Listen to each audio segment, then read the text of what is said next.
دوستان عزیز سلام. این نوع جدید قلیون با شیشه نوشابه است. یعنی اگه تو مسافرت گیر کنی میتونی از طریق این قلیون راحت قلیون بکشید که این هم فقط در فروشگاه پخش دخانیات علی پیدا میشه، جایی نیست نگردید. این هم طرح‌های جدیدمون هستن، طرح اسب، عقاب، طرح حکم پاسور و اکثر لوازم استفاده قلیونی. دیگه نه گاز کثیف میشه ولا لک به گازتون میفته. این هم انواع سیگار و تنباکوهای مختلط، کیف قلیون، لوازم قلیون و غیره. این هم استرسوساز مناطق محروم.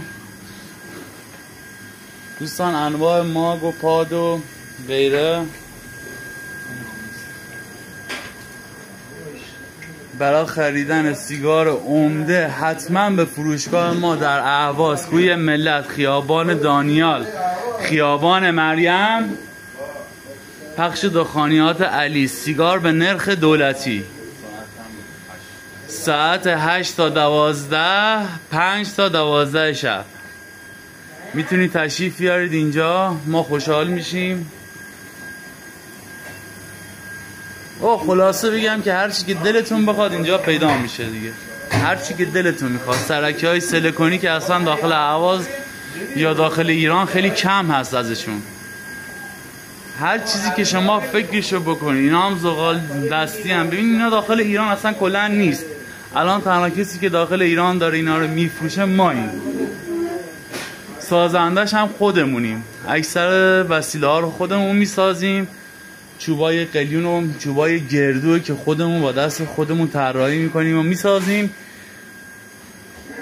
هر چیز که اینجا گذاشته شده با طراحی خودمون و با دست خودمون درست شده. دوستان انواع قهوه و سیگار هم موجوده به نرخ دولتی. انواع زغال ها به قیمت دولتی.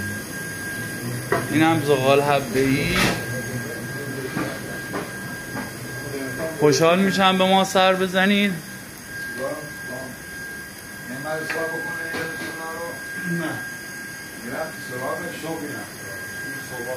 بازم اعلام میکنم پخش دخانیات علی، سازنده قلیون با چوب گردو.